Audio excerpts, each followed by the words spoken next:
Pemirsa, perpolitikan masih seru untuk kita bahas pemirsa, bahkan juga mengenai peta Pilpres 2024 karena sempat ada anggapan bahwa Presiden Joko Widodo memberikan dukungan untuk Prabowo Subianto yang saat ini sudah ketambahan gerbong pemirsa Golkar dan juga PAN. Sempat mengatakan juga atau beberapa pihak mengatakan hubungan antara PDIP dan juga Jokowi khususnya Megawati dan juga Jokowi merenggang. Tapi tampaknya kita harus membaca ini lebih lanjut dan langsung saja saya akan sapa narasumber saya di sini. Om Swastiastu Mas Hensa, karena saya pakai baju Bali ini ya. Caca. Selamat malam. Selamat malam. Wah ini merah putih. Merah Khas putih sekali di juga. 17-an Ini ya. batik cedui ini Iya, namanya. ini pengamat komunikasi politik kita. Saya juga ingin menyapa ini perwakilan dari PDIP yang sudah tersambung dengan saya di studio TV One. Di sini Mas Arya Bima. Selamat malam Mas Abim. Om Swastiastu, Om Assalamualaikum. Swastiastu. Oke, mungkin Mbak Caca, ya. gimana Mas Henry Satrio? Wah. Mas Abe sehat-sehat.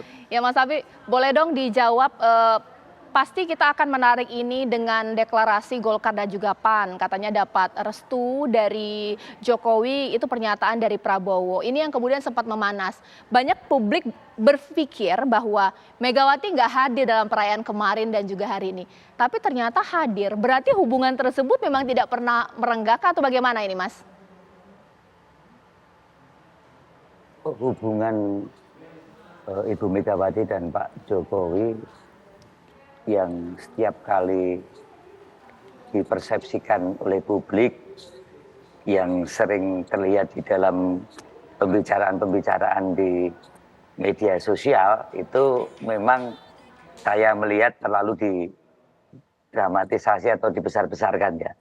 Tapi saya percaya bahwa beliau adalah tokoh bangsa, baik itu Pak Joko Widodo, apalagi Ibu Megawati yang sudah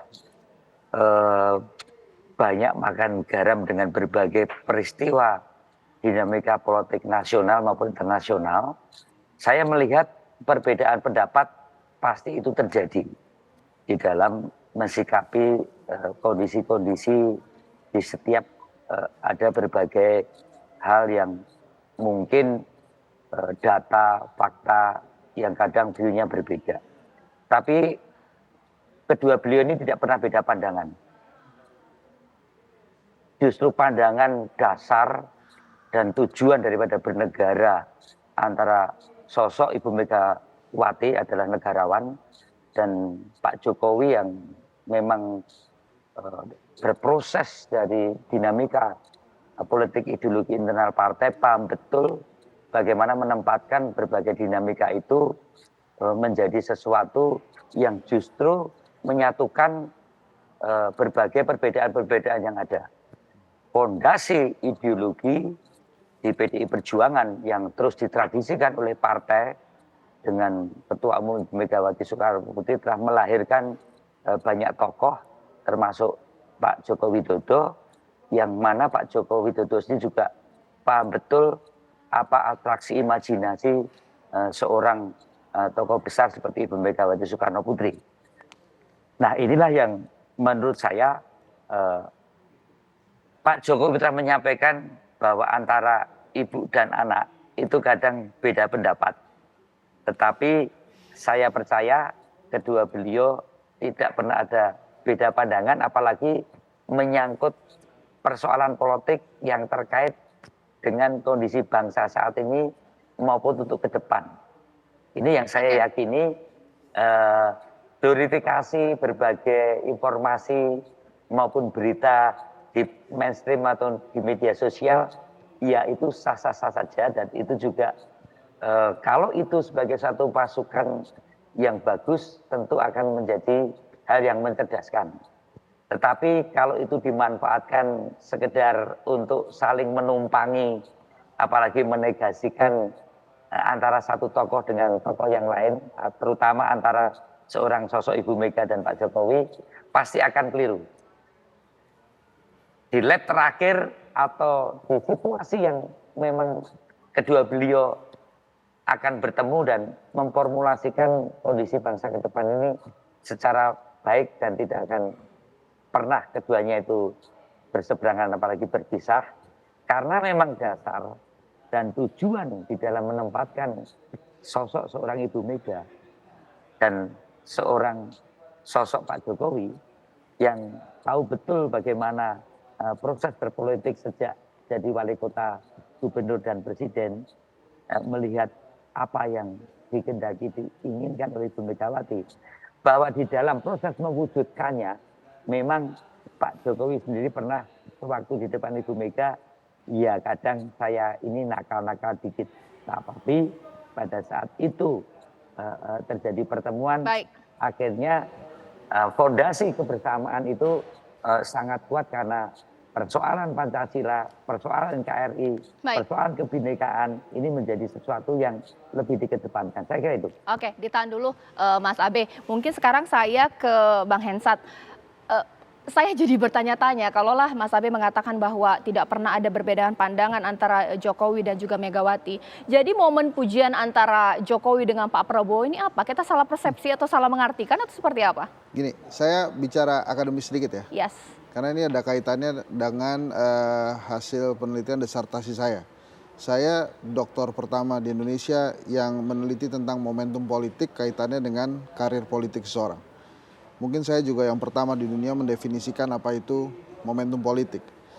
Nah, di dalam buku saya tentang momentum politik ini, Pak Jokowi secara sengaja, mungkin juga Pak Jokowi sudah baca buku saya tuh, secara sengaja meng-create momentum politik untuk Pak Prabowo dan mungkin secara tidak sengaja menurunkan momentum politik untuk Ganjar Pranowo. Jadi Mbak Caca ada 3 variabel penting dalam meng-create momentum politik yang semuanya di-create oleh Pak Jokowi untuk Pak Prabowo. Yang pertama adalah transformational leadership.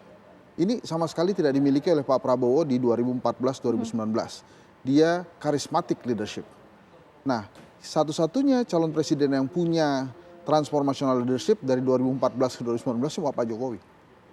Jadi Pak Jokowi mengajarkan itu bagaimana menjadi pejabat yang disukai rakyat. Bagaimana menjadi pemimpin yang disukai rakyat. Kemudian yang kedua, modal sosial. Ini lagi-lagi di-create oleh Pak Jokowi. Saya berasumsi dan berhipotesa nih. Untuk Pak Prabowo, apa modal sosial yang di-create itu? Misalnya kunjungan Budiman Sujatmiko ke Pak Prabowo yang sampai saat ini menurut saya mustahil tanpa arahan Pak Jokowi terjadi karena disambut oleh satu partai. Ada ketua umum dan ada Sekjen Gerindra waktu itu. Kemudian ada kreasi-kreasi lain termasuk bagaimana para relawan Pak Jokowi yang tegak lurus pada Pak Jokowi berkunjung ke Pak Prabowo. Yang ketiga adalah variabel profesional. Lagi-lagi Pak Jokowi meng-create itu. Nah kemudian bagaimana dengan Ganjar? Mungkin secara tidak sengaja diturunkan itu. Modal sosial Ganjar misalnya. Pada saat Pak Jokowi menurut Pak Ganjar menyarankan Pak Ganjar menggunakan kemeja strip putih hitam, itu secara langsung dan responnya negatif. Itu menegasi modal sosial yang sudah dimiliki oleh seorang Ganjar Pranowo. Kemudian tentang transformational leadership juga begitu. Kemudian tentang professionalism juga begitu. Nah, jadi memang secara momentum politik ini kreasinya sedang meningkatkan Pak Prabowo. Makanya kemudian kita berdiskusi tentang ini. Lantas kalau kemudian judulnya Jokowi Megawati di simpang jalan, nggak mungkin Mas Abe mengatakan saat ini Jokowi dan Megawati di simpang jalan. Karena ini justru akan berimbas negatif lebih banyak lagi ke Ganjar Pranowo. Karena hari ini momentum tertinggi secara politik itu masih dimiliki oleh Pak Jokowi. Jadi ini dua hal yang berbeda. Pada saat saya bicara momentum politik yang dikreasi oleh Pak Jokowi untuk Pak Prabowo dengan kejadian-kejadian yang saat ini terjadi, bahkan salah satu hipotesa yang menarik saat ini apakah Jokowi dan Megawati sedang ada di simpang jalan. Oke, ditanggapi singkat saja dulu, nanti lebih lanjut apa lebih panjang di segmen berikutnya Mas Abe. Di sini Bang Hensat mengatakan nggak mungkin lah apa yang disampaikan gesture bahkan juga yang dilakukan oleh Presiden Jokowi tanpa sengaja. Ada juga unsur memang kesengajaan di-create seperti itu atau bagaimana tanggapannya? Oh ya, ini kan tahun pilpres ya, tahun politik ya. Tentu hubungan saya melihat masih secara profesional ya. Kalau tadi Mas Henry bicara kajian akademis, kita juga bisa mengkaitkan bagaimana hubungan relasi kuasa antara Bu Mega dan Pak Jokowi ini juga akan terlihat di dalam proses komunikasi kedua beliau. Nah, karena ini tahun Pilpres, tentu menimbulkan berbagai interpretasi. Itu sesuatu yang sah-sah saja. Tetapi menurut saya kehangatan hubungan beliau berdua ini hendaknya bisa ditelaah secara lebih rasional dan lebih dingin dengan sebisa mungkin melepaskan dari berbagai spekulasi-spekulasi politik yang tendensius. Ini yang menurut saya mendekatkan pada cara komunikasi yang secara profesional. Tadi saya katakan bahwa ada kadang perbedaan pendapat, tetapi pandangan kedua beliau tentang bagaimana masalah bangsa ini ke depan adalah sesuatu hal yang biasa dan tentunya kesamaan pandangan indah yang menyatukan kembali berbagai perbedaan yang muncul antara Ibu Megawati dan Pak Jokowi Dodo. Jadi perlu dicermati menurut saya nuansa-nuansa komunikasi pribadi dan saya tidak setuju kalau itu disebutkan sebagai suatu tabrakan atau sesuatu yang antagonis dan berakibat fatal antara hubungan Ibu Mega dan Pak Joko Widodo. Saya melihat itu, saya mengapresiasi apa pandangan Mas Henry, tapi saya percaya bahwa tidak ada sesuatu hubungan yang akhirnya tabrakan dan antagonis. Di dalam internal PDI Perjuangan semangat yang sama tentang kita berpolitik ini memberikan penguatan kita untuk selalu memberikan kontribusi konflik, tapi sekaligus juga memberikan kontribusi untuk melakukan konsensus. Saya kira itu. Iya, ibaratnya emosi masyarakat ini naik turun ya, dikatakan berbeda pandangan, dibantah oleh PDIP. Tapi yang terbaru adalah kenapa sang putra sulung ini tidak diundang dalam pertemuan kepala daerah se-Jawa Tengah. Ini kan menguatkan bahwa memang ada apa-apa, bukan tidak ada apa-apa. Sesaat lagi di Apa Kabar Indonesia Malam. Ya, saya ke Mas Arya Bima lagi nih. Mas Arya Bima, meskipun sudah dibantah berkali-kali bahwa hubungan tidak pernah merenggang, tapi kenapa ini dalam pertemuan kepala daerah PDIP se-Jawa Tengah, sang anak tidak diundang ini, Gibran tidak diundang, kan publik jadi curiga terus, Mas Arya Bima. Oh, persepsi tentang kecurigaan tentunya tidak bisa ditolak begitu saja ya, namanya juga namanya persepsi. Jadi pertemuan itu kan pertemuan kader-kader di jajaran penugasan kepala daerah di Jawa Tengah dalam kaitan pemenangan Pak Ganjar Pranowo selaku calon presiden. Nah, ada style yang tentunya harus dipelajari juga, gaya-gaya cara Mas Wali Kota Gibran ini di dalam memaknai tugas di dalam pemenangan Ganjar, Pak Ganjar Pranowo. Nah, saya dengar dari Mas Bambang Pacul, waktu itu kenapa tidak diundang, pada prinsipnya itu wilayah kesekretariatan. Tapi kalau saya boleh berkomentar bahwa ada cara Mas Gibran, Mas Wali ini di dalam memaknai penugasan untuk pemenangan Pak Ganjar Pranowo dengan style dia yang dia juga seorang putra presiden.